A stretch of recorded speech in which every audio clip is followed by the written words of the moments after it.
আসসালামু আলাইকুম। আমি এখন আছি মুর্শিদপুর উপজেলার বাবরাসুর ইউনিয়নের বোয়ালিয়া ব্লক, এটা রসুলপুর গ্রাম। এখানে আপনারা দেখতে পাচ্ছেন রিপার দিয়ে ধান কাটা হচ্ছে।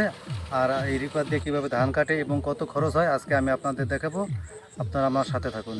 ভাই, এই যে এই রিপার মেশিন দিয়ে আপনারা প্রতিদিন কতটুকু ধান কাটতে পারেন? আমরা দুটো ড্রাইভার থাকলে আমরা 7-8 বিঘে ভুই কাটতে পারি, আর একজন ড্রাইভার থাকলে 4 বিঘা ধান কাটা সম্ভব 2 বেলা। তাতে 4 বিঘা ধান কাটতে আমাদের ইনকাম আসতেছে 10,000 টাকা। এনে খরচ আছে আমাদের সর্বোচ্চ তেল মেল দিয়ে লিভার দিয়ে 2,000 টাকা। মানে 2,000 টাকা আপনাদের সর্বোচ্চ খরচ হয়, আর এবং ইনকাম আছে 10,000 টাকা। 10,000 টাকা।